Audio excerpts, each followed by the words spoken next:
फिर आगे इसको प्रोसेस क्यों किया जाता है, डाटा इंजीनियरिंग की बेसिकली ज़रूरत क्या पड़ती है आजकल के मॉडर्न वर्ल्ड में। और ये इसमें एजूर क्या चीज़ है, ये आपको मैं इसका भी बता दूंगा, एजूर क्या इसकी लाइक कंप्लीट मैं आपको बताऊंगा कि इसका रोल क्या होता है। So let's start with this session. All right, so first of all I would like to say कि डाटा जो है आजकल, digital data basically, not physical data but digital data, it's like a new oil.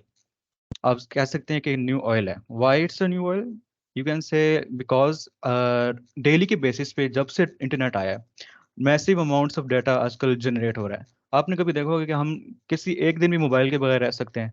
एक दिन का आपका Facebook बंद हो जाती है, like full internet shut down हो जाए, like it's like getting disconnected from the world.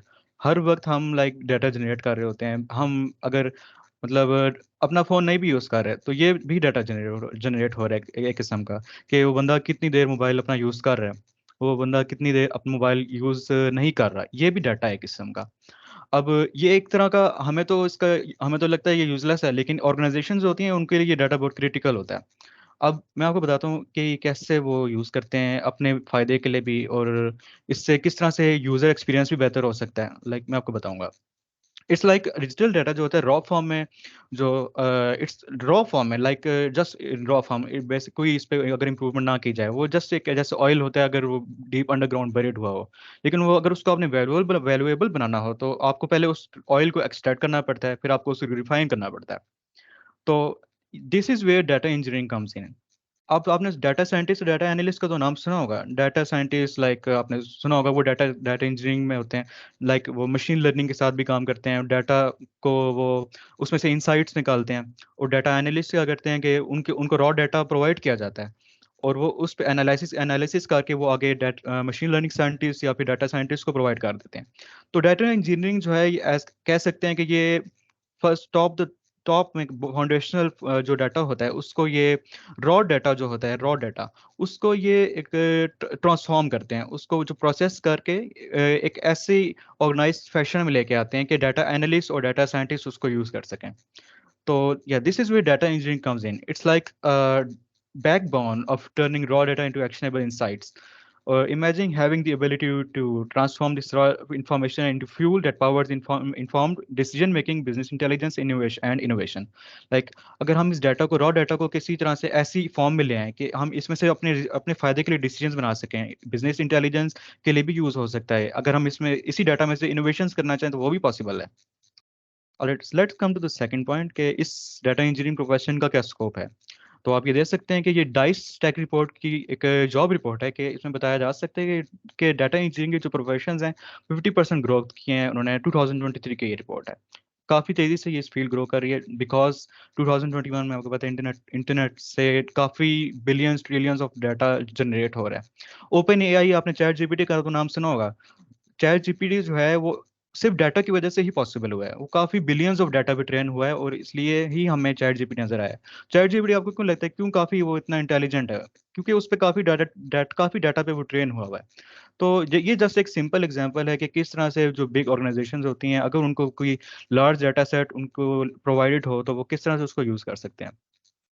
There was also an interview I saw of the Sam CEO, the person who is the CEO of OpenAI. He said that someone like was saying अगर India भी अगर chat GPT का competitor बन सकता है, तो उसने कहा ऐसा पॉसिबल है ही नहीं, क्योंकि हमारे पास ही बड़ी डाटा, जो बिग डाटा है हमारे पास है, वो मतलब उसकी रिसोर्सेज हमारे पास हैं।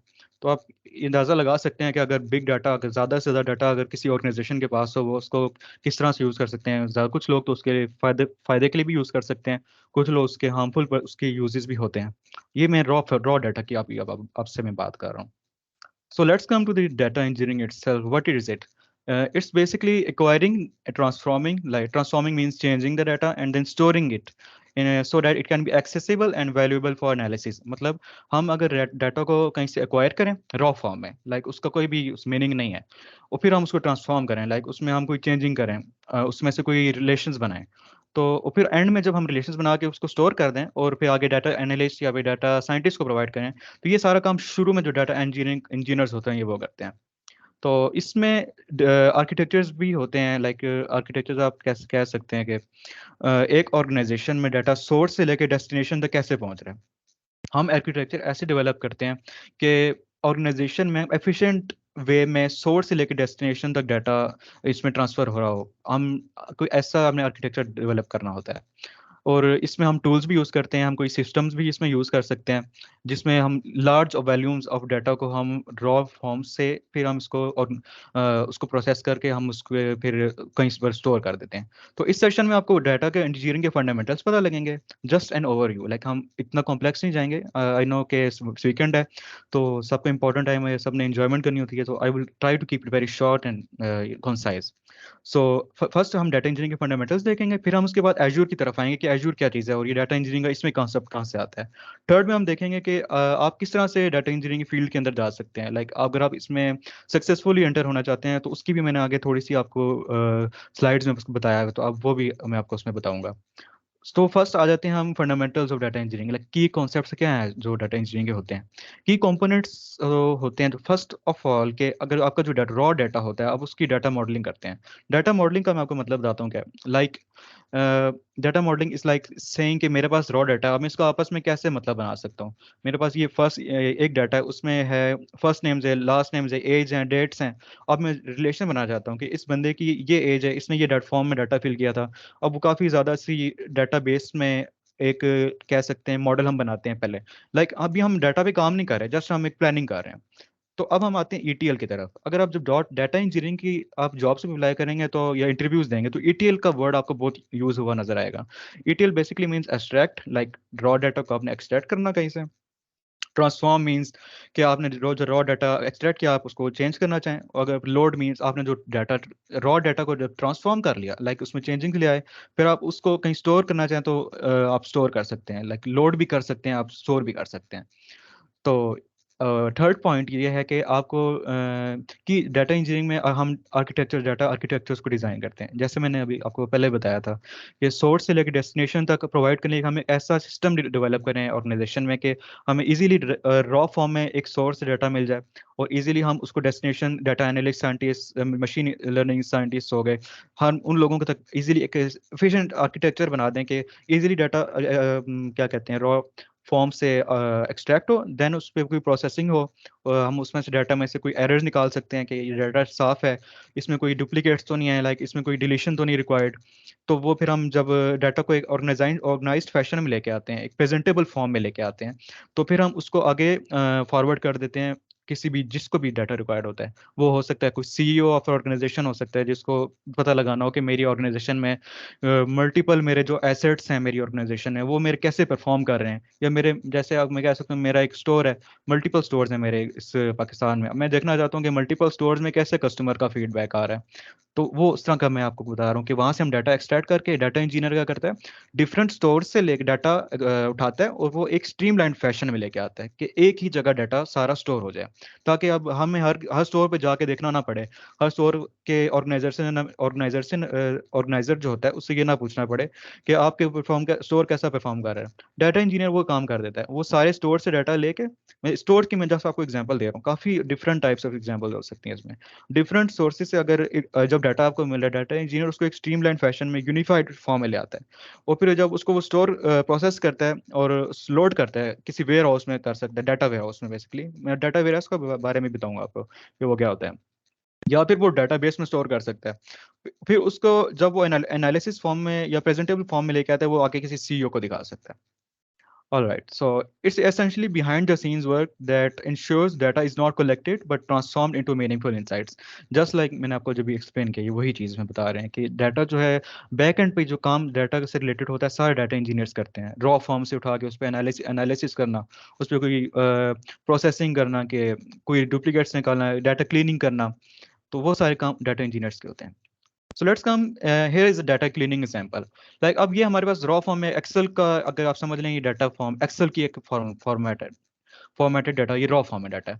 अब देखें इसका मैंने डायरेक्टली बगैर डाटा क्लीनिंग आप मुझे बताएं, अगर आप चैट में बेशक आप कमेंट कर सकते हैं यहाँ पर कि ये आपको क्या लगता है, ये डाटा सही फॉर्म में नजर आ रहा है आपको। और ये देखें इसी रॉ फॉर्म के डाटा को बस इन्होंने चार्ट में विजुअली रिप्रेजेंट कर दिया है बगैर क्लीनिंग किए। तो आपको क्या लगता है ये डाटा जो है इसमें कोई आपको कोई फॉल्ट नजर आता है? आप कमेंट चैट में बता सकते हैं। यस। देखें अब इसमें आप ये देख सकते हैं यूएसए डिफरेंट फॉर्म्स में लिखा हुआ है, कोई इसमें ऑर्गेनाइजेशन नहीं है। जब इसका चार्ट बना है तो डिफरेंट मतलब काफ़ी अनऑर्गेनाइज्ड है, और इसको हम सही तरह से नहीं कह सकते कि विजुअली रिप्रेजेंटेड है। तो अब हमने इस डाटा को क्लीन किया, आप ये देख सकते हैं कि अब काफ़ी ऑर्गेनाइज फैशन में हो गया। ये देख सकते हैं आप यूएसए की डाटा सही रिप्रेजेंट हो रहा है क्लीन, मतलब डाटा क्लीन के बाद। और अब ये यूके का भी डाटा यहाँ पर बिल्कुल क्लीन फैशन में रिप्रेजेंट हो रहा है जस्ट 2 बार में। आप पीछे देख सकते हैं कि अनक्लीन डाटा में डाटा काफी अनऑर्गेनाइज फैशन में शो हो रहा था। तो this is just an example मैंने आपको जो डाटा क्लिनिक से दी है। अब मैं डाटा वेयर हाउस के बारे में बताता हूँ। डाटा बेस और डाटा वेयर हाउस में आपको डिफरेंस बताता हूँ कि जब रॉ फॉर्म में डाटा आपको कहीं से मिलता है, आप पहले उसको बेशक रॉ फॉर्म में हो तो आप पहले उस पर क्लीनिंग करने के बाद किसी डाटाबेस में स्टोर करते हैं। डाटाबेस हो सकती है आपकी एसक्यूएल की डाटाबेस हो सकती है। अगर आपको कोई बैकग्राउंड नहीं है, इसमें कोई प्रोग्रामिंग बैकग्राउंड नहीं है, तो मैं आपको बता देता हूँ कि वैसे भी अगर आप कोई भी डाटा है ना, आप एक जगह स्टोर कर लेते हैं। डाटा वेयर हाउस क्या है? डाटा वेयर हाउस में उस मल्टीपल डाटाबेसेस हो सकती हैं। तो ये उसका एक डिफरेंस है। जो ये डिफरेंस मैं आपको इसलिए बता रहा हूँ कि आगे मैं एक कॉन्सेप्ट आपको बताऊंगा, उसमें डाटा वेयर हाउस का कॉन्सेप्ट यूज होता है। डाटा वेयर हाउस में यही है कि मल्टीपल डाटाबेस स्टोर होती हैं। So let's come to data pipelines. Data pipelines are structured workflows that facilitate the flow of data from its source to destination, ensuring seamless processing and analysis. इसका purpose ये होता है कि आपके ये data collect करना, ट्रांसफॉर्म करना and transport करना। मतलब आपने डाटा को कलेक्ट किया, उसमें चेंजिंग लेके आए और फिर आपने उसको ट्रांसपोर्ट कर दिया आगे। सो डाटा पाइपलाइन में आपको एक फॉर्मल डेफिनेशन बता रहा हूँ। ये कॉन्सेप्ट मैं आपको पहले बता चुका हूँ अभी। ये जस्ट इसकी एक फॉर्मल डेफिनेशन है जो डाटा इंजीनियरिंग के प्रोफेशन में काफ़ी यूज होती है। ये कंपोनेंट्स हैं डाटा पाइपलाइन के। ये देख सकते हैं आप। Source data pipeline start from source system. Source कहाँ से डाटा, जहाँ से रॉ डाटा आ रहा है, और फिर उसको प्रोसीड करना। डाटा आपने रॉ डाटा को सोर्स से उठाया, फिर आपने उसमें डाटा की प्रोसेसिंग की, फिर आपने उसको कहीं स्टोर कर दिया। रॉ डाटा से आपने सोर्स से आपने रॉ डाटा उठाया, फिर आपने उसकी प्रोसेसिंग की, फिर उसके बाद आपने कहीं स्टोरेज कर दिया। ये पॉइंट्स 3 पॉइंट्स हैं कंपोनेंट्स जो हैं डाटा पाइपलाइंस के। और फाइनली जब जब डाटा जो होता है वो डेस्टिनेशन पे पहुंच जाता है। तो इसी का पर्पज यही है, यही जो है मैंने अभी आपको बताया अभी। तो ये है फर्स्ट कंपोनेंट, ये है कि source system. The journey begins with source system from where the data originates. This includes database, applications, APIs और इवन आईओटी डिवाइसेस। लाइक आपका जो डाटा है वो मल्टीपल डेटाबेसेस, एप्लीकेशंस, एपीआईज या फिर क्या कहते हैं आईओटी डिवाइसेस भी आ सकता है। और डाटा प्रोसेसिंग इंजन्स इसमें अब ये जो सेकंड इसका कंपोनेंट ये है कि डाटा प्रोसेसिंग। जो आपने रॉ सोर्स से तो डाटा उठा लिया, उसे प्रोसेसिंग करनी होगी। मैंने आपको जैसे बताया डाटा क्लीनिंग की एग्जांपल दी, ये एक टाइप की प्रोसेसिंग आप कह सकते हैं।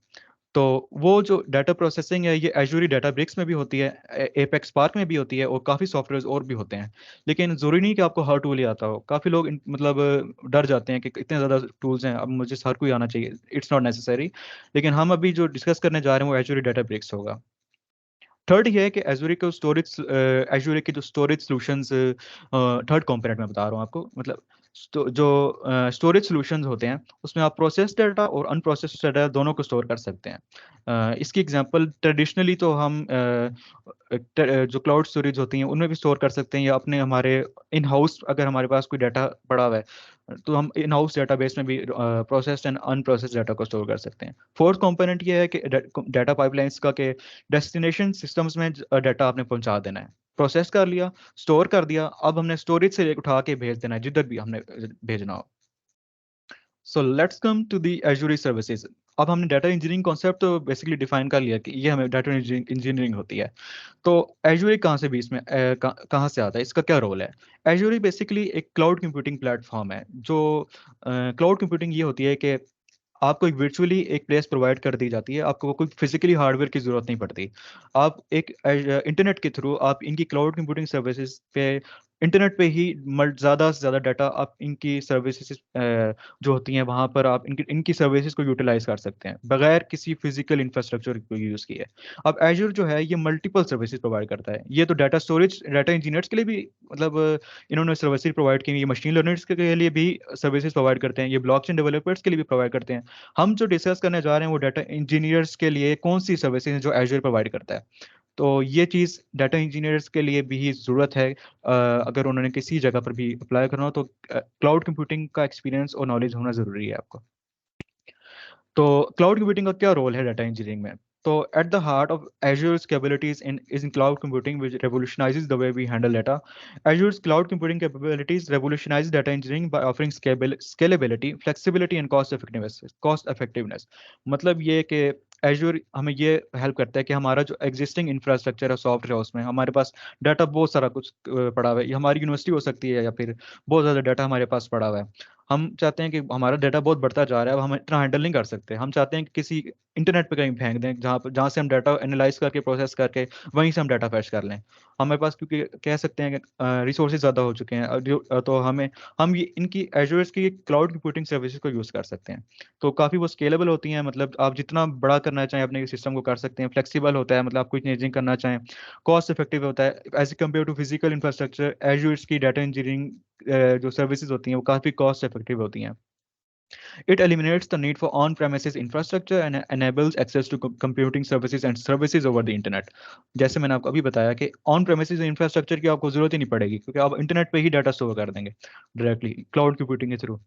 तो ये इसका एक फायदा है इसका एजुर की डाटा इंजीनियरिंग सर्विसेज के लिए। तो let's come to the services that are provided to data engineers. तो ये तीन तीन कोर सर्विसेज हैं जो एजूर जो है डाटा इंजीनियर्स को प्रोवाइड करता है। ये तीन कोर सर्विसेज मैं आपको अभी बता देता हूँ, जस्ट अ बेसिक ओवरव्यू। इनकी अगर डिटेल में जाएंगे तो काफ़ी लंबा हो जाएगा ये सेशन, बट मैं आपको जस्ट एक बेसिक ओवरव्यू दूंगा और आपको एटलीस्ट मैं गाइडलाइंस बता दूंगा कि आप इन रिसोर्सेज से ये आप ये सीख सकते हैं। सो फर्स्ट कंपोनेंट जो है वो है Azure Data Factory, second component Azure Databricks and third component is Azure Synapse Analytics. ये मैं अभी आपको तीनों बताता हूँ। पहले फर्स्ट स्टार्ट करते हैं। एजूर डाटा फैक्ट्री क्या है? अब ये जो एजूर डाटा फैक्ट्री है ये ETL वर्कफ्लोज के लिए यूज होता है। ETL क्या होता है आपको पता होगा, ETL हमने अभी पहले डिस्कस किया था, एक्सट्रैक्ट ट्रांसफॉर्म एंड लोड। अब क्या हो रहा है, इन्होंने क्या किया है, इन्होंने ऐसा ये सॉफ्टवेयर बना दिया है कि अब इजीली हम एक्सट्रैक्ट कर सकें डाटा, इजीली ट्रांसफॉर्म कर सकें और इजीली लोड कर सकें। नॉर्मली क्या होता है आपको पता है, नॉर्मली डाटा जो होता है वो एसक्यूएल के थ्रू, एसक्यूएल एक लैंग्वेज है, क्वेरी बेस्ड लैंग्वेज है, आपको मैं आगे बताता हूँ वो होता क्या है। आप नॉर्मली एक क्वेरी बेस्ड लैंग्वेज यूज़ करते हैं अपने सिस्टम्स में और उसी प्रोग्रामिंग लैंग्वेज के थ्रू ही आप अपने डाटा को स्टोर कर रहे होते हैं, कलेक्ट कर रहे होते हैं, ऑर्गेनाइज करते हैं। बट एजूरी डाटा फैक्ट्री का ये फ़ायदा है कि इन्होंने बगैर मतलब आपको इतना कॉम्प्लेक्स होने की ज़रूरत ही नहीं है। इन्होंने बहुत अच्छा एक यूज़र इंटरफेस ही बनाया हुआ है जिसमें आप इजीली डाटा को सोर्स से उठा के आप आउटपुट उसके जनरेट करके आप उसको डेस्टिनेशन तक प्रोवाइड कर सकते हैं। इट्स लाइक द कंडक्टर और orchestrating the flow of data through your system with simplicity and efficiency. Yes, वही चीज़ों मैंने आपको अभी बताई है। सेकंड जो पॉइंट है वो ये कि ऑर्केस्ट्रेट एंड ऑटोमेट। लाइक काफ़ी आपका जो डाटा कलेक्शन से लेकर उसकी प्रोसेसिंग जो होती है काफ़ी ऑटोमेट भी हो सकती है इस सॉफ्टवेयर से, जो नॉर्मल कन्वेंशनल वेज में पॉसिबल नहीं है। तो ये चीज़ भी बहुत इंपॉर्टेंट है और इसका भी बहुत ज़बरदस्त फ़ायदा है। अगर आप ये खुद सोचें कि मतलब बगैर, अब तो आपको पता है AI का दौर है, अब वो इतना मेहनत करने का काम ही नहीं रहा। अब कंपनीज क्या करती हैं, वो इसी तरह की सर्विसेज यूज़ करके अपना डाटा इंजीनियरिंग के टास्क भी परफॉर्म कर लेती हैं। बट ये नहीं कि आपको प्रोग्रामिंग लैंग्वेजेस नहीं आनी चाहिए, जस्ट आप ये प्लेटफॉर्म यूज़ करके कर लेंगे। अगर आप इसमें थोड़ा सा एडवांस्ड ट्रांसफॉर्मेशन करना चाहें अपने डाटा में, लाइक आपका डाटा जो है उसमें आप चाहते हैं कि मैं थोड़े से ज़्यादा कॉम्प्लेक्स चेंजेस करूँ, तो उसके लिए आपको SQL लैंग्वेज आनी चाहिए। SQL लैंग्वेज मैं आपको आगे बताता हूँ वो है क्या अभी। उसकी वो एक लैंग्वेज है जो आपको आनी चाहिए एज अ डाटा इंजीनियर। तो फर्स्ट एजूर डाटा फैक्ट्री में फर्स्ट मैं आपको बताता हूँ इसमें कैसे वर्क फ्लो हो रहा है सिस्टम से। आप एजूर डाटा फैक्ट्री में बेसिकली जब आप वर्क कर रहे होते हैं तो आपको इनपुट डाटा सेट लेना पड़ता है, कहाँ रॉ डाटा फॉर्म, रॉ जो डाटा होता है, फिर आपने उसको पाइपलाइन में प्रोवाइड करना पड़ता है। पाइपलाइन क्या होती है, एक कह सकते हैं कि जहाँ पर आप डाटा रॉ डाटा को प्रोसेस करते हैं, मतलब प्रोसेसिंग कह सकते हैं, एनालाइज कह सकते हैं उसको, हम कह सकते हैं उसमें उसको डाटा को कह सकते हैं हम उसको क्लीन कर रहे हैं, उसमें से हम डुप्लीकेट्स निकाल रहे हैं, हम एम्प्टी डाटा निकाल रहे हैं। लाइक किसी बंदे ने अपना फर्स्ट नेम लिखा लास्ट नेम छोड़ दिया, हम वो डाटा तो अब नहीं एंटर कर सकते, मतलब एम्प्टी फील्ड्स तो हमें निकालनी पड़ेंगी, किसी तरह से हमने वो भी हैंडल करनी पड़ती हैं। तो वो जब प्रोसेस होंगी फिर हम उसको आउटपुट जनरेट करते हैं जीरो डाटा फैक्ट्री में। फिर आखिर में हम जब डाटा हम उसका आउटपुट जनरेट कर लेते हैं हम उसको फिर आखिर में स्टोर कर देते हैं। स्टोर डिफरेंट जगहों पर हम कर सकते हैं। एक तो हम नॉर्मल अपनी एसक्यूएल के सर्वर में भी स्टोर कर सकते हैं, ये ब्लॉक स्टोरेज में भी हम स्टोर कर सकते हैं, और हम एजूर के डाटा लेक में भी स्टोर कर सकते हैं। डाटा लेक आपको ये बताऊं कि एजूर डाटा लेक ये है कि जहाँ पर आप ये इनकी इन्हीं एजूर की एक प्लेटफॉर्म है जहाँ पर हम प्रोसेस्ड और अनप्रोसेस्ड डाटा दोनों ही हम स्टोर कर सकते हैं। ये इसका एक बहुत फायदा है कि ज़्यादातर नॉर्मली ये होता है कि हम प्रोसेस डाटा को ही स्टोर कर रहे होते हैं, लेकिन एजूर डाटा लेक में हम अनप्रोसेस्ड डाटा भी स्टोर कर सकते हैं। All right, let's come to the next core service that I was talking about. पहले तो हमने कोर सर्विस डिस्कस कर लिया एजूर की। सेकंड कोर सर्विस कौन सी है एजूर जो डाटा इंजीनियर्स को प्रोवाइड करती है, वो है एजूर डाटा ब्रिक्स। तो ये क्या चीज़ है पता है? ये है कि अगर आपका रॉ डाटा है, अगर आप उस पर थोड़ी सी बहुत बड़ा आपके पास डाटा आ गया है, जैसे इसकी बेस्ट एग्जांपल दूं आपको, चैट जीपीटी अब है ना, चैट जीपीटी जो डेवलप हो रहा था वो बहुत बड़े डाटा से मतलब रॉ डाटा था, उसको उसको प्रोसेस करने के लिए हम डाटा एजूर डाटा ब्रिक्स के में भी यूज़ कर सकते थे। बट उन्होंने, मुझे नहीं पता कौन सा प्लेटफॉर्म यूज़ किया होगा, बट ये जस्ट एन एग्जांपल है कि अगर आपके पास बहुत बड़ा डाटा हो ना और उसको आप प्रोसेस करना चाहें तो आप एजूर की डाटा ब्रिक्स यूज़ कर सकते हैं। और काफ़ी इजी है, देखें, provides a fast and easy collaborative analytics Apache spark based platform. ये थोड़ा सा आपको शायद ना समझ आए, ये बेसिकली है कि एजूर डाटाब्रिक्स जो है ना, ये इस सॉफ्टवेयर के ऊपर बना हुआ है, बस ये आप बस इतना समझ लें, अभी आपको इसमें इतना कॉम्प्लेक्स जानने की जरूरत नहीं है। सेकंड पॉइंट ये है कि आप बड़ा जो आपके पास बहुत ज़्यादा डाटा, आप काफ़ी सिंपल वे में आप उसको प्रोसेस कर सकते हैं, ठीक है। और empowers data to build scalable data pipeline, yes you can build scalable data pipelines। build scalable data pipelines का ये मतलब है कि आप ऐसा सिस्टम बना लें कि आप इजीली उसको बड़ा कर सकें डाटा को प्रोसेस करने का। तो ये इसका एक बहुत अच्छा फायदा है। आप देखें, उसको मशीन लर्निंग के लिए यूज़ कर सकते हैं, आप उसको कोई प्रोसेस आपने बिग डाटा को कॉम्प्लेक्स डाटा प्रोसेसिंग करनी हो, आप उसके लिए ये यूज़ कर सकते हैं। और आखिर में ये है कि जब डाटा, एक तो ये, हाँ मैंने आपको बताया था कि डाटा प्रोसेस प्रोसेस तो हो जाता है, ये इंसाइट्स भी दे देता है कि आपने जो डाटा प्रोसेस तो कर लिया, उसकी इंसाइट्स भी बता दें कि इसमें क्या हो रहा है। आपके पास डाटा प्रोसेस तो पड़ा है, इसकी कोई विजुअल प्रेजेंटेशन तो दिखाएं हमें। जिस बंदे को कोई डाटा इंजीनियरिंग नहीं आती, वो जो बंदा डाटा देखना नहीं जानता, उसको कोई विजुअल फॉर्म में चार्ट्स के जरिए आप दिखा सकते हैं इस सॉफ्टवेयर के जरिए। Let's come to the third point, third core service that the Azure service provides। Third software जो ये कोर सर्विस जो डाटा इंजीनियर्स के लिए बनी है वो है साइनैप्स एनालिटिक्स। तो ये है specifically for data warehousing. Data warehousing मैंने आपको पहले बताया था कि आपको ये चीज़, मैंने आपको जहाँ मैं बताया था ना कि ये आप ये माइंड में रखना है, मैं आगे आपको बताऊंगा इस कॉन्सेप्ट। तो आपको जैसे मैं एग्जांपल देता हूँ कि ये एक नॉर्मल वेयर हाउस है जिधर काफ़ी चीज़ें पड़ी होती हैं। डाटा वेयर हाउस आप ये कह सकते हैं कोई सुपर कंप्यूटर है जो बहुत, जहाँ पर बहुत ज़्यादा डाटा पड़ा होता है। अब यहाँ पर मल्टीपल डाटा बेसिस हैं, मतलब मल्टीपल डाटा बेसिस होती हैं जो यहाँ पर पड़ी होती हैं। अब एजूर डाटा वेयर हाउस के अंदर मतलब मल्टीपल डाटा डाटा बेसिस पड़ी होती हैं, ठीक है, ये आप पॉइंट दिमाग में रखें। और कहाँ पर है, यहाँ ये साइनैप्स एनालिटिक्स क्या करता है कि डाटा वेयर हाउस जो है वो इतना ज्यादा डाटा बढ़ा है, अब उसको एनालाइज करने के लिए आप कौन सा सॉफ्टवेयर है, उसको एनालाइज करने के लिए एजूर ने साइनैप्स एनालिटिक्स प्लेटफॉर्म प्रोवाइड किया हुआ है, जहां पर आप बहुत स्पीड से बहुत सारा डाटा हैंडल कर सकते हैं डाटा वेयर हाउस का। डाटा वेयर हाउस में जो डाटा पड़ा होगा आप उसको बहुत इजीली डिफरेंट डाटा बेसिस जो पड़ी होती हैं डाटा वेयर हाउस में, आप उस पर एनालिसिस परफॉर्म कर सकते हैं, आप उस पर रियल टाइम एनालिसिस परफॉर्म कर सकते हैं, अपने बिजनेस के लिए भी आप उसको यूज़ कर सकते हैं। रियल टाइम इंसाइट्स आपने अपनी डाटा में से निकालनी हो तो, या फिर उसकी कोई आपको अपने बिजनेस में कॉम्पिटिटिव एज चाहिए हो, तो डाटा वेयर हाउस में ये आप कह सकते हैं कि मल्टीपल अगर डाटाबेस आपके पास पड़ी हुई है, आप उसमें से कोई फायदा निकालना चाह रहे हो, मेरे पास बहुत ज़्यादा डाटा पड़ा हुआ है मेरे डाटा वेयर हाउस में, मुझे उसमें से कोई फायदा निकालना है अपनी कंपनी के लिए, एजूर साइनैप्स एनालिटिक्स बहुत ही आपको सिंपल एक यूजर इंटरफेस प्रोवाइड कर देता है, जो आप जिसकी मदद से आप आराम से एनालिसिस प्रोवाइड आप कर सकते हैं अपने डाटा पर। तो थर्ड पॉइंट ये है कि सीमलेस इंटीग्रेशन, मतलब आप एजूर साइनैप्स एनालिटिक्स को अपने एग्जिस्टिंग सिस्टम्स में जो आपके पास हैं एग्जिस्टिंग सिस्टम्स उसके साथ इजीली इंटीग्रेट कर सकते हैं। इसकी आपको मैं एग्जांपल देता हूँ, जैसे हमारा यूनिवर्सिटी का अगर हो जाए डाटा, किसी अगर यूनिवर्सिटी हमारा अपने वेयर हाउस में पड़ा है, डाटा वेयर हाउस में पड़ा हुआ है, कि हम कोई क्लाउड कंप्यूटिंग सर्विस ही नहीं यूज़ कर रहे, हमारा अपना डाटा वेयर हाउस है, हमारे अपना डाटा वेयर हाउस पड़ा हुआ है लेकिन उसमें एजूर नहीं है, जस्ट हम उस पर एसक्यूएल की क्वेरीज चला रहे होंगे।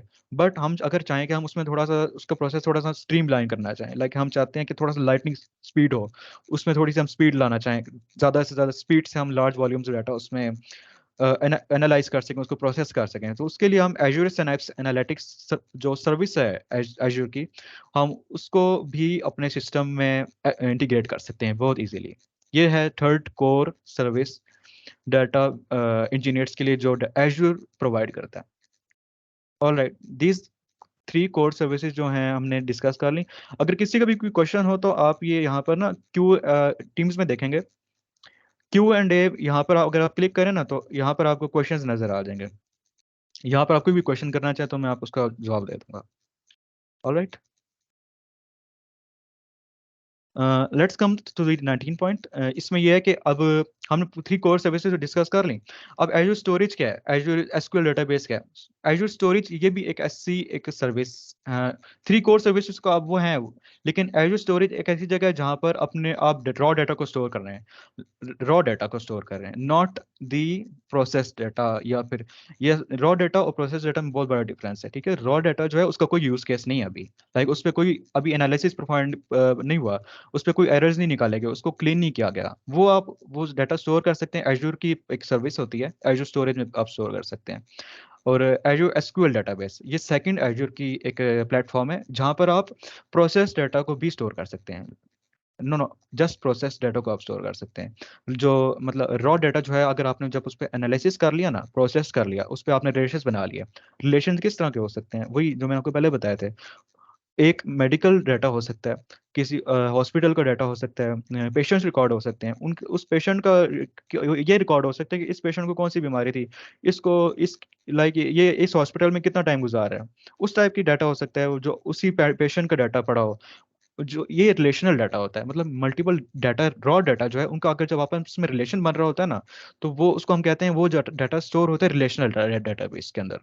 वो ये एज्योर एसक्यूएल डेटाबेस, ये हमें एक ऐसी सर्विस प्लेटफॉर्म है जहां पर हम उस टाइप का डाटा स्टोर कर सकते हैं, और उस डाटा को स्टोर करके हम उसमें रिट्रीव कर सकते हैं। Yes, and third point is के यस के एज्योर सर्विसेज और भी काफ़ी सर्विसेज होती हैं जो डाटा इंजीनियर्स के लिए हैं, बट मैंने आपको ना जस्ट मोस्ट इंपॉर्टेंट और जो ज़्यादातर यूज़ होती हैं मैंने आपको जस्ट वही बताई, उनका एक ओवरव्यू दिया आपको मैंने। Let's come to the scalability and performance in azure.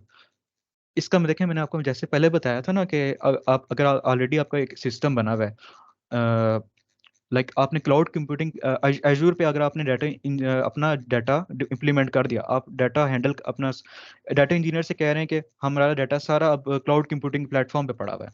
अब इसको आप अपने सिस्टम को आराम से अब बढ़ा सकते हैं, लाइक आप चाहें तो अपने रिसोर्सेज को एक्सपेंड कर सकते हैं। ये एक बहुत अच्छा फायदा है कि जैसे मैंने आपको पहले बताया था कि फिजिकल इंफ्रास्ट्रक्चर की कोई रिक्वायरमेंट नहीं होती। आप इजीली एज्योर में अपना सिस्टम को बढ़ा स्केल कर सकते हैं। ऑप्टिमल परफॉर्मेंस, इसमें सेकंड पॉइंट ये है कि काफ़ी इसकी परफॉर्मेंस काफ़ी अच्छी होती है, like as compared to the normal physical databases that we have. अगर हम एज्योर पर अपना डाटा इंजीनियरिंग का सारा काम करें तो काफ़ी ऑप्टिमल परफॉर्मेंस होती है इसकी, हम काफ़ी स्पीड से अपना डाटा एनालाइज कर सकते हैं इनकी सर्विस को यूज़ करके। Okay, let's come to this point, data integration with Azure. हाँ, ये वही पॉइंट आगे डिस्कस मैं थोड़ा सा इसमें कर रहा हूँ कि सीमलेस कनेक्टिविटी, कि Azure provide seamless connectivity to a wide range of data sources including databases, files and streaming platforms. Like अगर आपका कोई यूट्यूब जैसा कोई प्लेटफॉर्म है, मतलब आपकी कोई वेबसाइट यूट्यूब हो सकती है, यूट्यूब जैसी वेबसाइट है, आप वहाँ से डाटा फेच कर सकते हैं एज्योर की सर्विसेज को यूज़ करके। आपके पास मल्टीपल कंप्यूटर में हज़ारों फाइल्स पड़ी हैं, आप एज्योर आपको आराम से, मतलब बगैर एनी हेडेक, इजीली आप उस डाटा को फेच कर सकते हैं, आप मल्टीपल डाटा बेसिस से अपना डाटा फेच कर सकते हैं।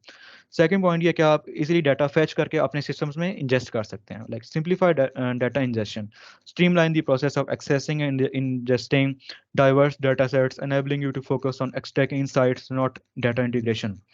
यस, लाइक आपके पास डिफरेंट डाटा, रॉ डाटा जो पड़ा हुआ है, आप उसको इजीली अपने सिस्टम्स में इंटीग्रेट करके इजीली इंजेस्ट कर सकते हैं एज़्योर की सर्विसेज से। Alright, let's come to the 20 very important section of this session, key skills for data engineers. अब कौन सी स्किल्स हैं जो हर डाटा इंजीनियर को आनी चाहिए, वो मैं आपको पहले बताऊं। एसक्यूएल अब मैं कहता हूँ इसको ज़बरदस्त तरीके से सीख लें। एसक्यूएल में ना आपको सर्विस सोर्सेज भी प्रोवाइड किए हैं, कहाँ से आप ये सीखेंगे। एसक्यूएल जो है ना, हर डाटा इंजीनियर को एसक्यूएल लैंग्वेज, मैंने जितने भी अभी डाटा इंजीनियर से बात की है वो यही कहते हैं कि 60 to 70% काम हमारा सारा एसक्यूएल में होता है। मतलब आप ये देख सकते हैं कि एसक्यूएल इज मतलब हर आपको जो भी जॉब डिस्क्रिप्शन होगी ना डाटा इंजीनियर्स की, ऑलमोस्ट 80 to 90% में आपको एसक्यूएल की रिक्वायरमेंट जरूर नजर आएगी। और पाइथन भी आप यूज़ कर सकते हैं, अगर पाइथन की स्किल भी होनी चाहिए आपके पास वैसे। बट इट्स नॉट नेसेसरी कि आपके पास पाइथन पाइथन लैंग्वेज ही आनी चाहिए। आपके पास जावा अगर आपको आती है आप वो भी यूज़ कर सकते हैं। बट मैंने यहाँ पाइथन इसलिए लिखा है क्योंकि पाइथन जो है ये न्यूबीज़ के लिए काफ़ी इजी होती है सीखना। और इस पे मैंने आपको एक आगे एक कोर्स प्रोवाइड किया है जिसमें आप पाइथन सिखाई जा रही है, प्लस ये भी बताया जा रहा है कि आप पाइथन को किस तरह से डाटा इंजीनियरिंग में यूज़ कर सकते हैं। अब हम देखें, प्रोग्रामिंग लैंग्वेजेस तो हम यूनिवर्सिटीज में सीख लेते हैं, C++ होगी, जावा होगी, लेकिन हमें ये नहीं पता कि हम उसको अपने फ़ायदे के लिए कैसे यूज़ कर सकें। अब जो मैंने कोर्स प्रोवाइड किया ना आपको पाइथन का, उसमें आपको ये पता लग जाएगा कि पाइथन को हम डाटा इंजीनियरिंग में कैसे यूज़ कर रहे हैं मतलब। तो अब सेकंड जो है, सेकंड की स्किल जो है जो हर डाटा इंजीनियर को होनी चाहिए, वो ये है कि आपको स्ट्रॉन्ग अंडरस्टैंडिंग होनी चाहिए अपनी जो डेटाबेसेस हैं आपकी। आपको पता होना चाहिए कि आपकी डेटाबेस में कौन सा डाटा पड़ा है। ये तो आपको पता होना चाहिए, लाइक आपके ऑर्गेनाइजेशन में किस टाइप का डाटा पड़ा हुआ है, कहाँ पर, आप ताकि उसमें से आप यूजफुल इंसाइट्स निकाल सकें। आप उसको इजीली डाटा को मॉडल कर सकें, उसको अच्छी तरह से ऑर्गेनाइज कर सकें। ये एक बेसिक रिक्वायरमेंट होती है जो हर डाटा इंजीनियर को पता होनी चाहिए। ये भी हम कह सकते हैं ये एक तरह की क्रिटिकल थिंकिंग स्किल भी हो सकती है। लाइक आप खुद सोचेंगे अपने डाटा को आप किस तरह से डिफरेंट सोर्सेज से गैदर करके आप उसमें से कैसे इंसाइट्स निकाल सकते हैं, और किस तरह से आप उसको ऐसे प्रेजेंटेबल फॉर्म में लेके आ सकते हैं कि बाकी जो उस पे और आगे काम करने वाले होते हैं, जैसे एआई मशीन लर्निंग साइंटिस्ट हो गए, या डाटा एनालिस्ट हो गए, डाटा साइंटिस्ट हो गए, उनकी वो प्रेजेंटेबल फॉर्म में लाने के लिए आपको ये एटलीस्ट पता होना चाहिए कि कैसे आप उस डाटा को यूज कर सकते हैं। Third thing is this SQL is a very important, मतलब एसक्यूएल तो आप ये देख लें कि ये मतलब वेरी इट्स एक्सट्रीमली इंपॉर्टेंट कि आपको ये क्वेरी लैंग्वेज आ जाए। और थर्ड जो है, थर्ड क्या है, एक थर्ड जो स्किल हर डाटा इंजीनियर को पता होनी चाहिए वो है क्लाउड प्लेटफॉर्म्स के साथ फेमिलियरिटी। जो मैंने आपको बताया ना कि हर डाटा इंजीनियर को एसक्यूएल तो आनी चाहिए, बट उसको आजकल अब जैसे मॉडर्न वर्ल्ड है, मॉडर्न वर्ल्ड में एसक्यूएल, मॉडर्न वर्ल्ड में लाइक क्लाउड कंप्यूटिंग का काफ़ी इसमें अब ऑर्गेनाइजेशन क्लाउड कंप्यूटिंग की तरफ काफ़ी जा रही हैं, और अब सारा डाटा अपना वो क्लाउड कंप्यूटिंग प्लेटफॉर्म्स पर हैंडल कर रही होती हैं। तो उसके लिए आपको एजूर एजूर आना चाहिए। AWS एंड GCP भी एक एजूर की तरह की ही सर्विसेज, क्लाउड कंप्यूटिंग की सर्विसेज हैं, जिस पर भी आप डाटा इंजीनियरिंग अपना मतलब सीख सकते हैं। उनके भी टूल्स होते हैं डाटा इंजीनियर्स के लिए जो आप सीख सकते हैं, but I recommend Azure because मैंने देखा था इन तीनों के डिफरेंस में। I check, Azure is the most user friendly, it has a very diverse sources to learn it, and it's also very कह सकते हैं कि देखें माइक्रोसॉफ्ट जो है, विंडोज जो हमारी होती है ये भी माइक्रोसॉफ्ट की है, एजूर जो भी है ये भी माइक्रोसॉफ्ट का है। तो इजीली हम विंडोज के साथ इसको इंटीग्रेट करके हम यूज कर सकते हैं। तो डेट्स, और जरूरी नहीं कि आपको तीनों है। अब आप ये, कुछ लोग ये होते हैं ना कि वो कहते हैं मुझे AWS भी आना चाहिए, GCP भी आना चाहिए, एजूर भी आना चाहिए। जरूरी नहीं है। अगर आप जस्ट न्यू भी हैं तो आप एजूर सीख के भी, और एसक्यूएल, एक एसक्यूएल प्लस एजूर आप सीख लें तो आपको इजीली जॉब मिल सकती है इजीली। किसी भी अगर आप प्लेटफॉर्म पे अप्लाई करते हैं, जैसे अपवर्क हो गया, फाइवर हो गया, किसी आप कंपनी में अप्लाई करते हैं, तो वहाँ पर भी अगर आपको एजूर की जस्ट फेमिलैरिटी है तो that's also enough. Some organisations कुछ होती हैं कहती हैं हमें AWS वाले भी चाहिए, एजूर वाले भी चाहिए। वो होते हैं, कुछ होते हैं ना ऑर्गेनाइजेशन वाले, वो कुछ अच्छे फीचर इस क्लाउड कंप्यूटिंग प्लेटफॉर्म के उठा लेते हैं, कुछ इसके उठा लेते हैं, but that's a very advance thing. वो काफ़ी आप यही है कि लर्निंग प्रोसेस होता है। आप अभी एजूर सीख रहे हैं, आप फ्यूचर में AWS भी सीख लेंगे, GCP भी सीख लेंगे। GCP क्या है कि गूगल क्लाउड कंप्यूटिंग प्लेटफॉर्म है, AWS अमेजॉन वेब सर्विसेज है, एजूर जो है ये माइक्रोसॉफ्ट का क्लाउड कंप्यूटिंग प्लेटफॉर्म है जो मैंने आपको अभी बताया था पहले। ऑलराइट, लेट्स मैं आपको एक और चीज़ में दिखाता हूँ। अगर अपवर्क में आए ना, अपवर्क पे अगर आप जस्ट लिखें अपवर्क पे एजूर डाटा इंजीनियर, तो आप देख सकते हैं कि अभी कितनी यहाँ पर जॉब्स आई हुई हैं इसकी। इस बंदे को डाटा ब्रिक्स का कोई जिस बंदे को डाटा ब्रिक्स चाहिए से फेमिलियरिटी हो वो चाहिए। इस बंदे को एजूर डाटा इंजीनियरिंग ट्यूटर चाहिए जो उनको गाइड कर दे कि किस तरह से वो एजूर की सर्विसेज को यूज़ कर सकते हैं डाटा डाटा इंजीनियरिंग में। और यहाँ पर आप देख सकते हैं Databricks, Azure Databricks को यूज़ करने वाला इस बंदे को चाहिए। डाटा ब्रिक्स हमने अभी डिस्कस किया था कि अगर आपके पास, सॉरी, आपके पास बहुत ज़्यादा अगर डाटा पड़ा हुआ है, तो अगर आपने उसको प्रोसेस करना हो तो क्या कहते हैं, तो उसके लिए आप एज्योर डाटा ब्रिक्स का यूज़ कर सकते हैं। और देखें, अब तक तो हमने देख लिया, अब फाइबर पे भी आए। फाइबर पे मैं आपको एक चीज़ बताता हूँ, अगर फाइबर पे लिखते हैं azure data engineer, just 632 services available. Like देख सकते हैं कि कितनी अनटैप्ड मार्केट है ये। अगर जस्ट मैं आपको एक बता रहा हूँ, आप खुद सोच सकते हैं कि फाइबर फ्रीलांसिंग में भी अगर आपने सक्सेसफुल होना ना, तो आप वो फील्ड्स उठाएं जो अनटैप्ड हो, जिसमें कंपटीशन कम हो। फाइबर पे एजूर डाटा इंजीनियर का स्कोप देख सकते हैं काफ़ी ज़्यादा है। अब यहाँ पर आप गिग्स देख सकते हैं, I will be your data engineer in the cloud, Azure AWS। यहाँ पर ये बंदा एजूर में पाइथन के ज़रिए काम करता है, ये पाइपलाइंस डेवलप करके देता है। ये बंदा जो है AWS की है, ये मतलब देख सकते हैं एजूर की इसमें बहुत कम ही है। और अगर आप यहाँ पर भी गिग अपनी बना लेते हैं तो आप फाइबर पे भी काम कर सकते हैं। फाइबर पे और पर पे काम करने का फ़ायदा ये है कि आपके पास एटलीस्ट एक एक्सपीरियंस हो जाएगा, जो आप अगर फ्यूचर में कंपनी में अप्लाई करते हैं तो वो ये पूछते हैं कि आपके पास एक्सपीरियंस क्या है। ऑलराइट लेन, एक और मैं आपको प्लेटफॉर्म दिखाता हूँ, इंडीड। इंडीड पे अगर आप यहाँ आके डाटा इंजीनियर सर्च करते हैं, तो मैं आपको एग्जांपल देता हूँ कि मैंने एसक्यूएल का, आपको मैंने बताया था ना कि एसक्यूएल क्यों ज़रूरी है। देखें आप, फॉर एग्जांपल आप ये देख सकते हैं डाटा इंजीनियर इनको रिक्वायर्ड है, तो ये सैलरी आप देख सकते हैं, एनुअल सैलरी इनकी है कोई 1,22,000 से 178,000 सैलरी है एनुअल। और इनकी जॉब रिक्वायरमेंट्स में आप देख सकते हैं कि इनको ऐसा बंदा चाहिए जो स्केलेबल डाटा पाइपलाइंस बनाए, और एसक्यूएल जिसको आनी चाहिए। देख सकते हैं एसक्यूएल रिक्वायर्ड है, यहाँ पर एपीआईज का काम कह रहे हैं। एपीआईज अगर आप पाइथन सीख लेंगे तो आपको एपीआईज का काम भी आ जाएगा। अगर मैं आपको ये भी दिखाता हूँ, ये वाली जॉब पोस्टिंग देख लेते हैं। इस जॉब पोस्टिंग में कह रहे हैं कि इस बंदे का बैकग्राउंड AWS या एज्योर से होनी चाहिए, उसको पाइथन आनी चाहिए, नो एसक्यूएल आनी चाहिए, रिलेशनल डेटाबेसिस के साथ फेमिलियरिटी होनी चाहिए। नेक्स्ट हम जॉब ऐड अगर देखें तो उसमें आप देख सकते हैं कि यहाँ पर मल्टीपल क्लाउड कंप्यूटिंग प्लेटफॉर्म्स के साथ वो कह रहे हैं होनी चाहिए, बट अगर आपको जस्ट एक भी आती है और तो उसका भी आपको मिल जाएगा। यहाँ पर अगर आप रिसर्च करते रहें तो just one cloud computing platforms वाले भी होते हैं लोग जिनको चाहिए हो। और ये देख सकते हैं कि इनके पास यह एक हेल्थ इंश्योरेंस कंपनी है जिनको एज्योर का डाटा इंजीनियर चाहिए। देखिए एज्योर डाटाबेस वेयर हाउस के साथ काम करना जो जानता हो। सो यस, ऑलराइट, हम लर्निंग रिसोर्सेज की तरफ आते हैं। जस्ट 40 मिनट्स हो गए तो बस मैं जल्द वाइंड अप करता हूँ। लर्निंग रिसोर्सेज में देखें, मैंने सबसे पहले एसक्यूएल, ये मैं आपको स्लाइड्स इस सेशन के बाद प्रोवाइड कर दूंगा।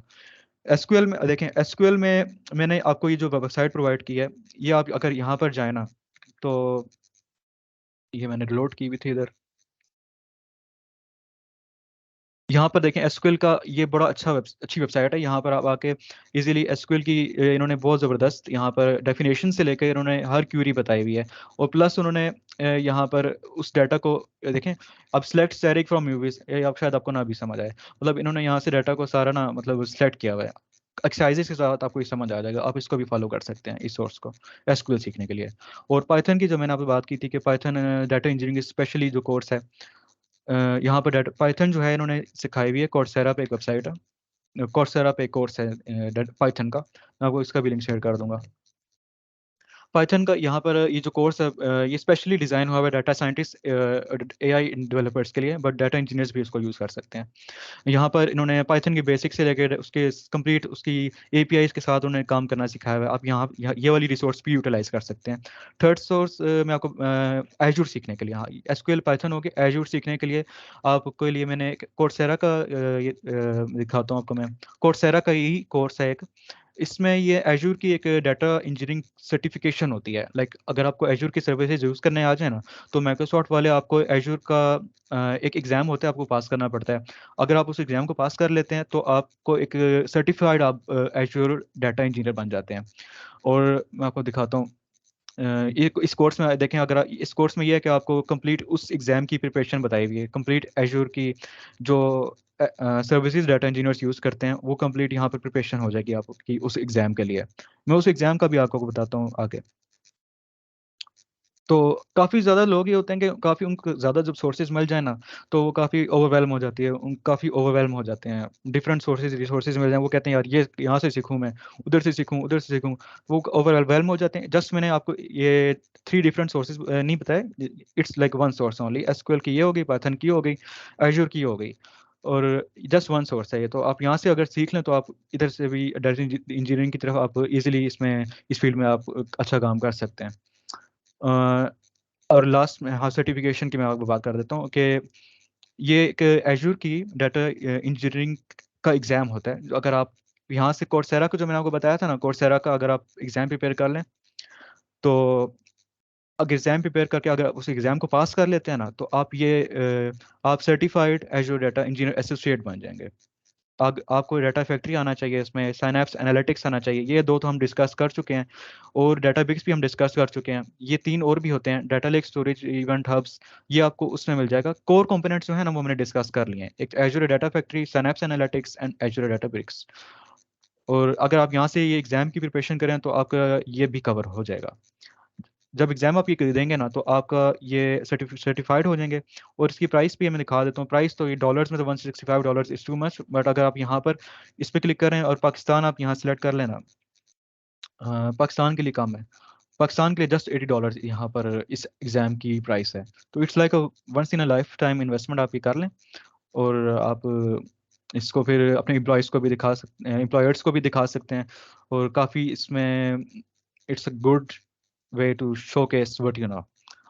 So these are we are going to wind up now. These are the tips that for success in data engineering. You need to have strong knowledge of the fundamentals of data engineering.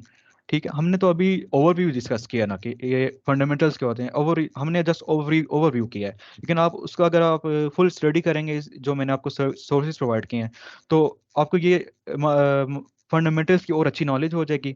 ये बहुत ज़रूरत है ना, एक अच्छी foundation बनाना आपकी data engineering के profession में होनी चाहिए। सेकेंडली, एक आपके पास पर्सनल प्रैक्टिकल प्रोजेक्ट्स होने चाहिए जो आप अपने एम्प्लॉयर्स को दिखा सकें। प्रैक्टिकल प्रोजेक्ट्स आप वही फाइवर अपवर्क पे काम कर सकते हैं, वहाँ पर इतना एक्सपीरियंस रिक्वायर्ड नहीं होता है as compare to real life jobs. अगर आप वहाँ पर पर्सनल प्रोजेक्ट्स भी दिखा दें फाइवर अपवर्क पे तो वो भी चल जाते हैं। तो और आप यहाँ पर प्रैक्टिकल प्रोजेक्ट्स मतलब फाइवर अपवर्क पे काम करेंगे तो आपके प्रैक्टिकल प्रोजेक्ट्स वहाँ से भी बन जाएंगे। रियल वर्ल्ड एप्लीकेशंस मतलब आप कोई ऐसा सिस्टम बना लें जिससे आप रियल वर्ल्ड को की प्रॉब्लम सॉल्व कर रहे हो। किसी मतलब अपनी यूनिवर्सिटी का डाटा आप उठा सकते हैं, या किसी भी बैंक का डाटा, रॉ डाटा उठा सकते हैं, और उस पर आप खुद से पर्सनल प्रोसेसिंग करके उसको आप स्टोर कर सकते हैं। आप वो फिर आगे दिखा सकते हैं कि देखें हमने रॉ डाटा को उठाया था, हमने उसको प्रोसेस किया था, और फिर हमने उसको स्टोर करके हमने आगे डेस्टिनेशन किसी भी बंदे को पहुंचा दिया था। आप वो काम दिखा सकते हैं अपने एम्प्लॉयर्स को। So yes, that's all about it. 45 minutes, yes, done. Alright, recap तो ये था कि हमने फंडामेंटल्स इन डाटा इंजीनियरिंग के डिस्कस कर लिए, एजूर का रोल डिस्कस कर लिया, और हमने की स्किल्स डिस्कस कर लिया इंजीनियर्स, डाटा इंजीनियर्स के जो उनके पास होने चाहिए। प्लस हमने लर्निंग रिसोर्सेज भी आपको प्रोवाइड कर दिए हैं, और आखिर में tips for success. Yes, that's all about it from my side. Now Marukh will be doing a Kahoot session.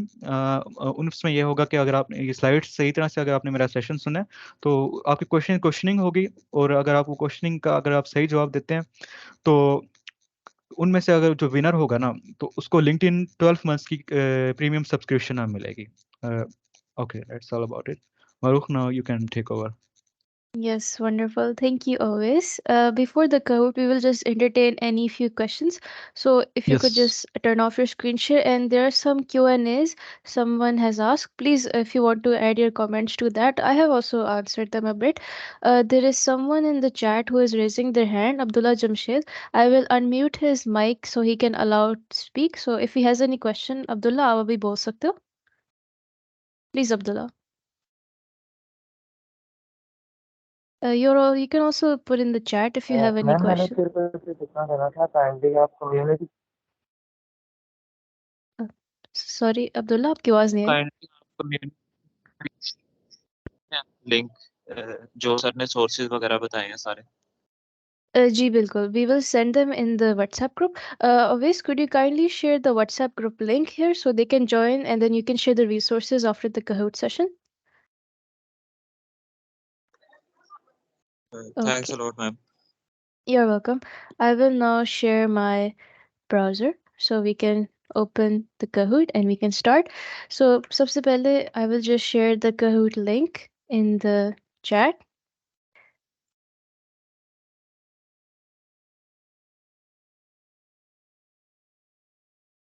There's a question. Is technical onboarding compulsory for moving to the alpha rank?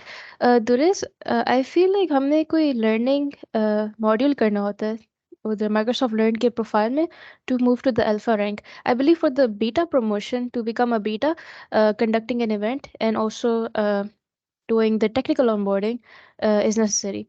So if you guys would kindly go to the website kahoot.it, I will share the game pin, basically the pop quiz pin. I will start the Kahoot. Okay, Abdullah has another question. I will let you speak.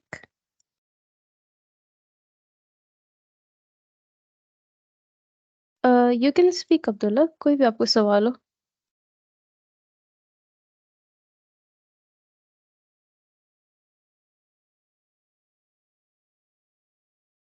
So we are just gonna wait for the game to begin. So your screen should look like this when you have clicked the URL.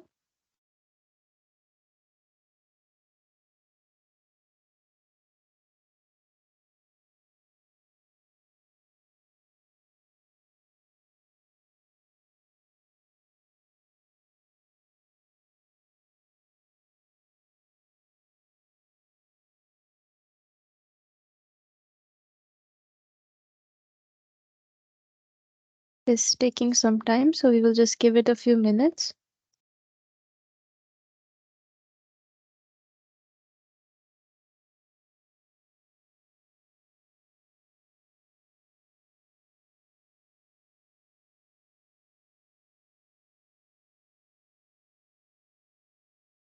Yes, I'm going to just share the link in a bit.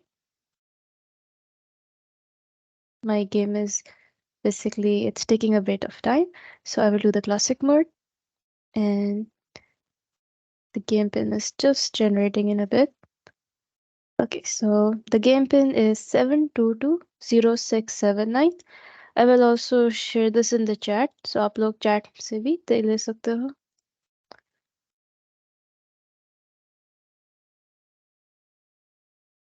Now I will just wait for a few minutes so you guys can start. There are approximately 40 plus people in the game, in the meeting. So there is only a limit for 20 people to join. So if you want to be eligible for winning the voucher, so you have to just speed readily just join the game. So we only have a 20 members capacity for this Kahoot. I will give around 2 minutes more for you guys to join. Do join. It's a really fun Kahoot I have made, and उम्मीद है आप लोग को कुछ answers और MCQs के जो सवालात के जवाबात होंगे आपको मजाकिया भी लगे और आपको knowledgeable भी लगे. Could someone kindly confirm if the screen is visible? Yes, it's visible. Okay, thank you. So 14 people are in the Kahoot so far. We can have some time. We have a capacity of 20. I would really love for you guys to participate because you guys are in the running to get a LinkedIn Premium voucher. So for your professional development, having a business platform such as LinkedIn and the premium benefits that it would give, it would be like really good for you guys.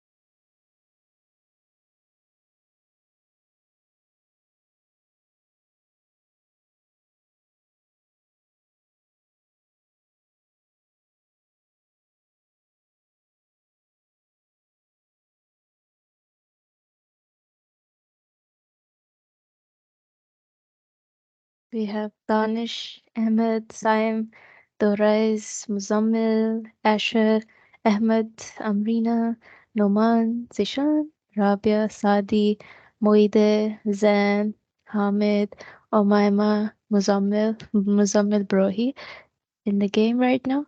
So I think let's start. Shall we start, Awis? Yes, we can start. Okay, so I'm going to lock it. So nobody else can join. You guys are the special people. So the game has started. So please look at my screen for the questions and you can answer on your own browser or phone which you have opened the Kahoot on.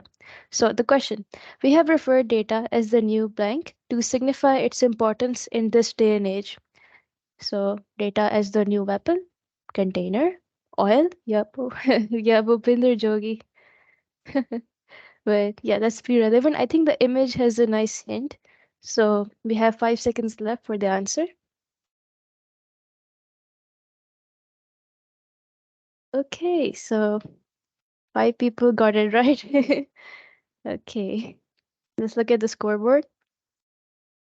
Emma at the top at the moment. It's great to know. Okay, second question, true or false? Reigning as second from the data engineer technological occupation is a Java developer. So one of the highest occupations in it of tech right now. First is the data engineer. So the second one is a Java developer. True or false? 4 seconds are left. Okay, so okay, many people got it wrong. So it was actually not Java developer, but it was a backend developer, yes. So Moide at the top. Okay, question 3, quiz. So what kind of data can data engineers handle? Big data, pretty data, funny data, or sad data? I feel like this is a fairly easy question.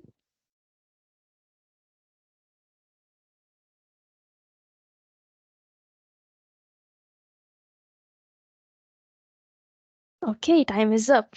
Oh, there's someone who wrote sad data. Oh, I hope your day is going well.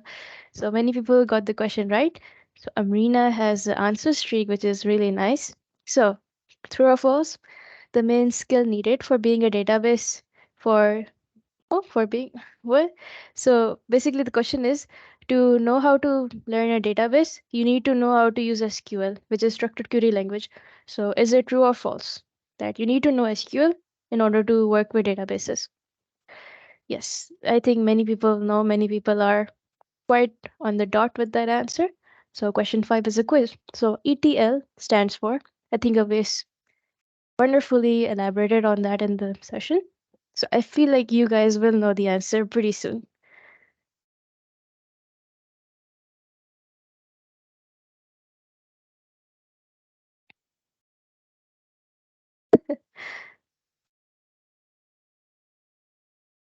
Great. So many of you got it right. I'm glad. Let's look at the scoreboard. Moide as the top is really nice. So on answering, the speed is also key. The purpose of data pipelines are to concatenate information, to be an inefficient storage method, to delete data, or to swiftly collect and transform the data for decision-making purposes. So many questions. Oh, how is your night going? Do you think you can answer this question well? I believe he can because he was the deliverer of the lecture session. Oh, I'm Adeli at the top. That's amazing. Storage solutions, a component of data pipeline, can store only unprocessed data. मतलब सिर्फ raw data storage solution में आता है, yes or no?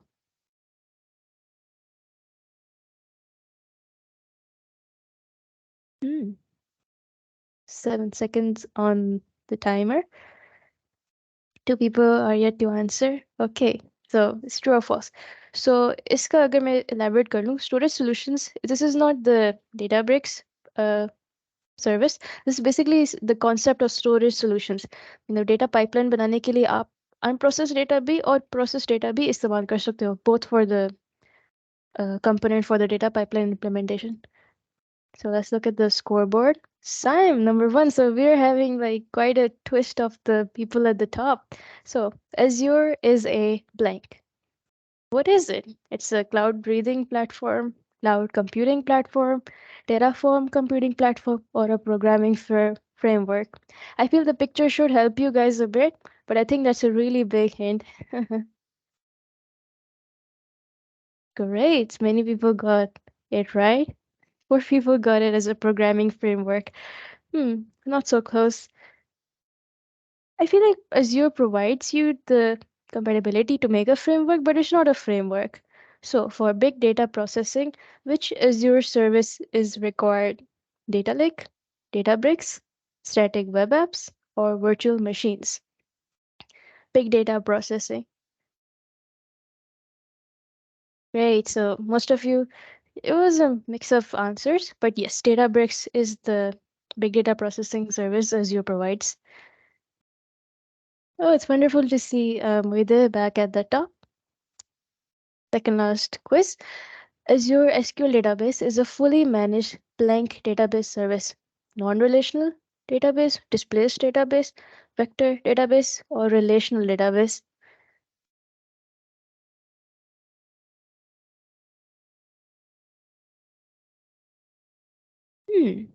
It's quite a delay in the responses. So let's see. Most of you got it right. So yes, it is a relational database service. Let's look at the scoreboard. We are nearing the end. So Moide is still number 1. Wonderful to know. So true or false? Data engineers usually require efficiency of programming languages such as Python and SQL. Is it a true? Is it correct or is it false? Like आपको programming language आनी चाहिए like data engineer बनने के लिए yes आनी चाहिए. Many of you got it right. Oh, there's someone who didn't get it. I feel like for beginners you don't need to like be an expert in the programming language as so, but in order to pursue and then advance in the field as a data engineer, you should have some proficiency in the programming languages. That's so. So let's look at the scoreboard. Great. The last quiz. So, do you want to be a data engineer? This is your question, and you can answer anything. It's fine. I mean, I had to pick a correct answer, so I would say the positive answer is the correct answer, but it's your choice. It's totally up to you guys. I would say I wouldn't like to be one, but I think I'm already a data engineer because I'm working as a machine learning engineer. So, yay. Well, conventionally, I had to pick one answer as the correct. So let's look at the results. On number 3, we have Umaima. Number 2, we have Amrina. And number 1 with around over 9K points, it's Moide. Zabardast. So I would, and the runner-ups are Duraiz and Saim. So Moide, would you kindly like send your email in the chat and also like your good name? I will stop my screen share.